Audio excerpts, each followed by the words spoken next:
Welcome to this deep dive, and today we're going to be talking about Lil Durk Lil Durk. and Yeah. some very serious allegations surrounding him. I think most people listening will know who he is, but he's a big name in the Chicago rap scene. Absolutely huge. Yeah, like all my life. Laugh Now, Cry Later with Drake. Exactly. Yeah, he's got some big hits and Yeah. a lot of success, but now he's facing a charge that is pretty serious. We're talking murder for hire here.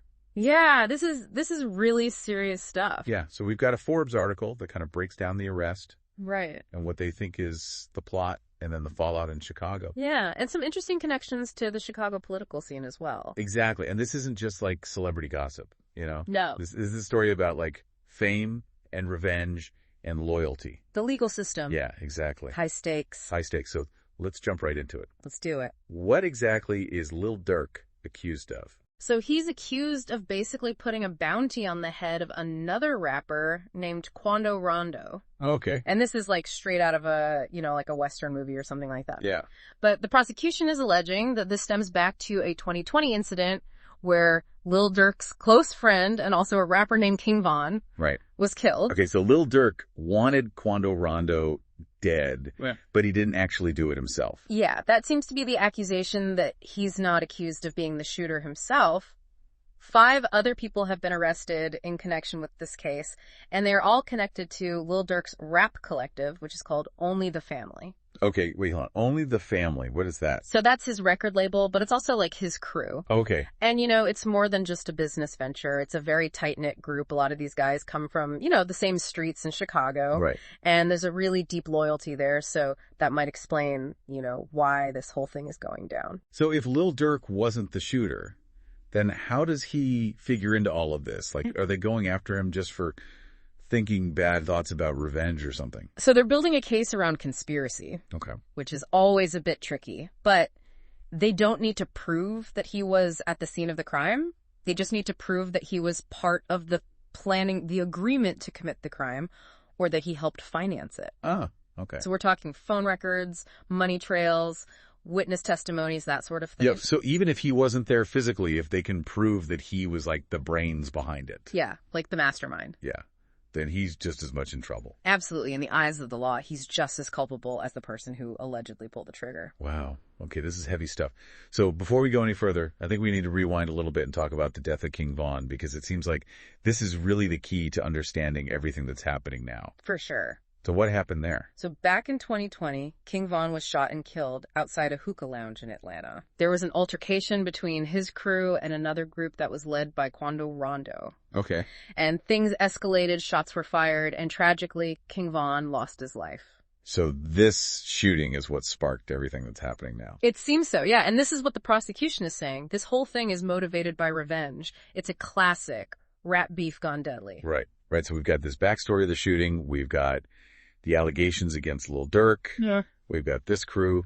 Only the Family. But Lil Durk's not just some unknown figure. He's pretty big deal. Oh, he's a huge name. Yeah. So what's been the reaction now that he's been arrested and is in custody? Yeah, so there was a donation that he made to the Chicago mayor, Brandon Johnson, during his campaign last year for $150,000. And a lot of people are calling for that money to be returned, Oh, wow. especially given the seriousness of these charges. So that donation's kind of a hot potato now. Yeah, exactly. Can you imagine being the mayor trying to distance yourself from all of this? Yeah. Without looking like you're, turning your back on someone who's done a lot for the community as well. Right. And then on top of that, didn't they revoke his key to the city? Yeah, so the suburb of Broadview, just outside Chicago, rescinded the key to the city that they had awarded to Lil Durk just a week before his arrest. Okay, wait. He had a key to the city. What was that for? That was for his work with a youth nonprofit.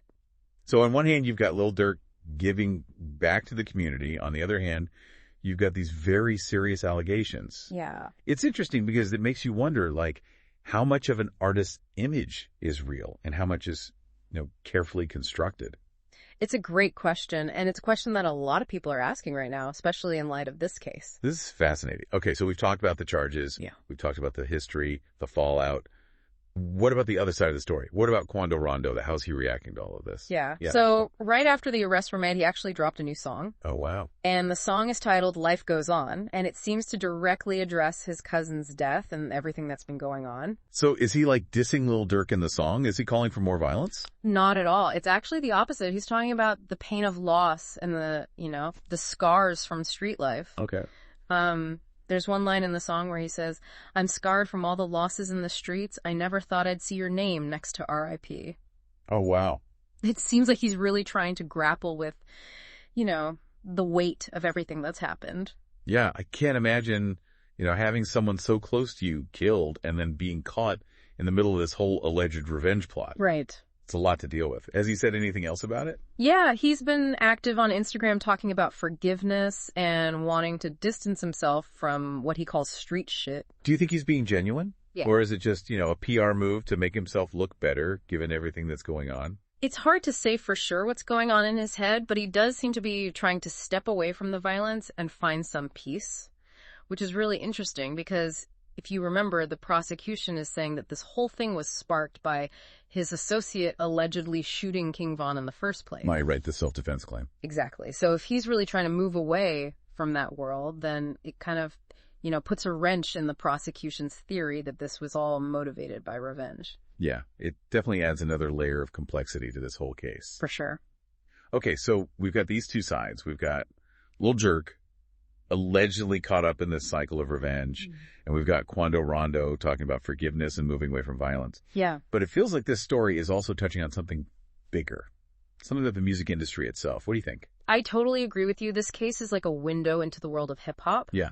Which is a genre that often, has this close connection with street life violence and this whole code of loyalty and respect. Yeah. And it forces us to look at some uncomfortable truths about the industry. Like what specifically? Well, for one, the lines between an artist's persona and the real life can get really blurry. Right. So is Lil Durk's music, which, a lot of it glorifies violence and street life, is that a reflection of who he really is?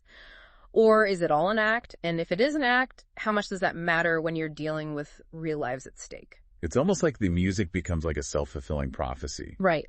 Like you rap about violence and then it ends up spilling over into your real life. Exactly. And then there's the pressure to maintain that image, especially for artists who've come from, difficult backgrounds. They've built their careers on this image and they might feel like they can't back down from it even if they want to.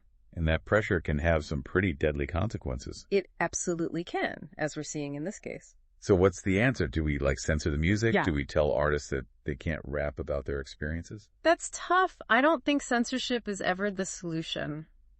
Art needs to be free to express itself. Yeah. But I think we do need to have, more nuanced conversations about the impact of this kind of music and the glorification of violence and the pressure to maintain a certain image.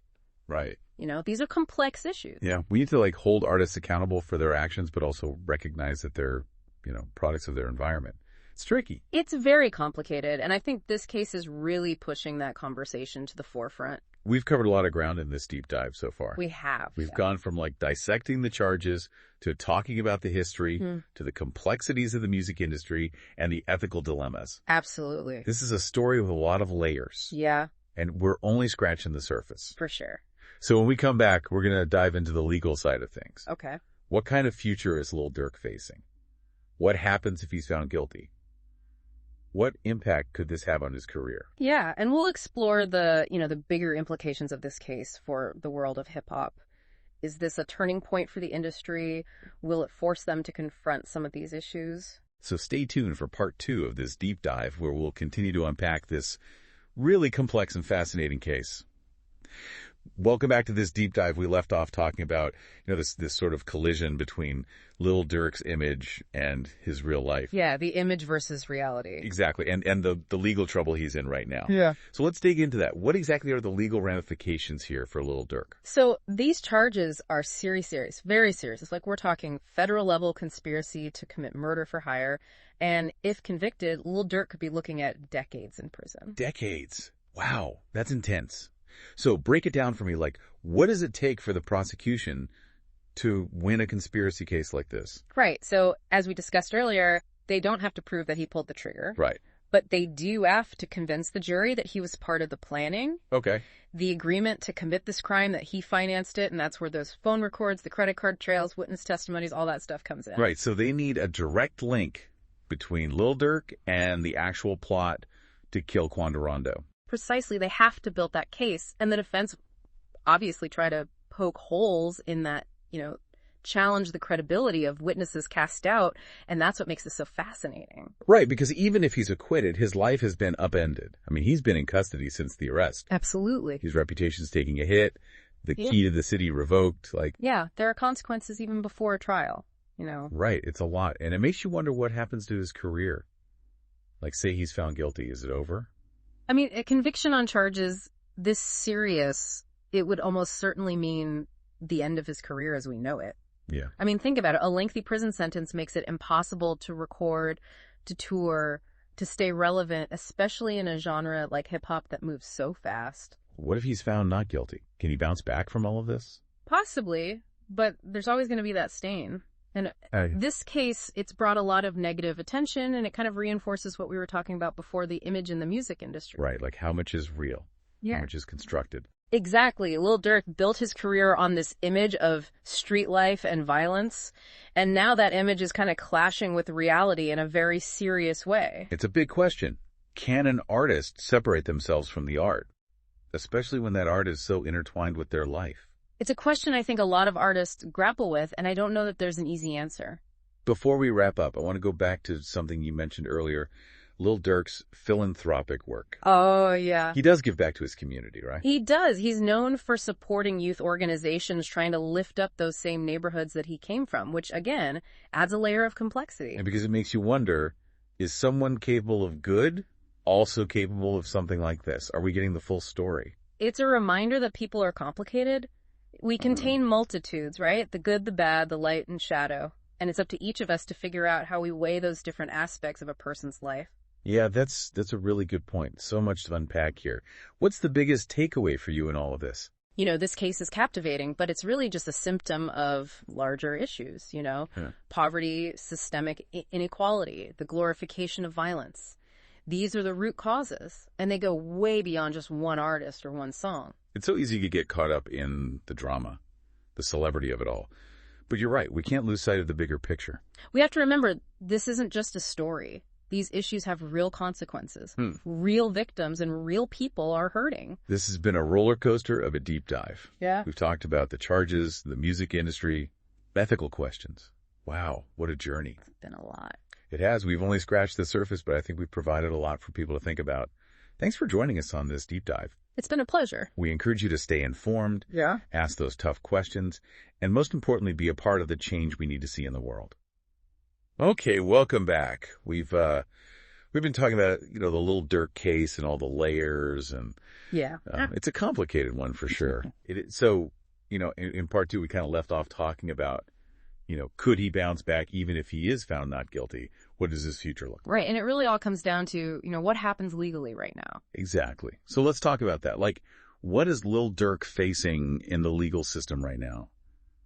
What are the possible outcomes? I mean, these charges are incredibly serious, right? Federal charges, conspiracy to commit murder for hire, it's a big deal. And if he's convicted, we're talking potentially decades in prison. Wow, decades. That's hard to even fathom. So remind me again, what does the prosecution have to prove to get a conviction in a case like this? Right. So we talked about this before. They don't have to prove that he actually pulled the trigger. Right. But they have to prove that he was a part of the plan, the agreement to commit the crime, or that he financed it. Wow. So that's where, like we said, the phone records, the credit card statements, any witness testimonies, all that stuff becomes really crucial. So they need a clear link between Lil Durk and the murder plot itself. Exactly. They have to connect those dots, and, the defense is going to be fighting hard to break those connections, to challenge the credibility of witnesses and all that. It's going to be a tough battle for sure. Oh, absolutely. It's a high-stakes legal battle. So even if he is found not guilty, his life has been turned upside down already. He's been in custody. Of course. Since his arrest, his reputation's taking a hit. They revoked his key to the city. I mean, there's already consequences happening. Right, even before the trial. So it's hard to imagine, him just going back to how things were before all of this. It's a long road ahead, no matter what happens. So let's say he is found guilty. Like, what does that mean for his career? Is it over? I mean, honestly, yeah, most likely a conviction on charges this serious would pretty much mean the end of his career as we know it. I mean, think about it. A lengthy prison sentence. There's no recording. There's no touring. It's really hard to stay relevant in a genre that's so fast-paced like hip-hop. That's a tough pill to swallow. But what if he's found not guilty? Can he bounce back from this? It's possible. I mean, we've seen artists overcome controversies before, but this is a big one. This case has generated a lot of negative attention, and it kind of circles back to what we talked about earlier, that image versus reality thing. Right. He built his career on this image of street life and violence, and it's all kind of colliding in a very public and messy way. So it becomes a question of, can he separate himself from that image? Can he rebuild his reputation? And can the public forgive and forget? It's a big question. It's a lot to consider, Yeah. And I think this case also kind of shines a light on this larger question of how much of an artist's persona is real and how much is constructed. Right. And where do we draw the line? When does that persona become a problem when it starts having real world consequences? And how much responsibility do we as consumers have for buying into that persona? Exactly. Are we supporting something that ultimately contributes to these negative outcomes? It's something to think about for sure. It is. Well, I think we've covered a lot of ground in this deep dive. We really have. We've talked about the specifics of the case, the charges, the potential outcomes, the history, the context of the music industry. And it's clear this is a story with many layers and it's still unfolding. Absolutely. So many questions unanswered. But I do think we provided a lot of information and food for thought. Hopefully we sparked some important conversations. Exactly. And ultimately, as much as we've enjoyed this deep dive, it's important to remember that this isn't just a story. These issues have real consequences. Real victims, real pain. Exactly. So we encourage everyone listening to stay informed, stay engaged, keep asking those tough questions, and, let's work towards making the world a better place. Thanks for joining us. Thanks for having me.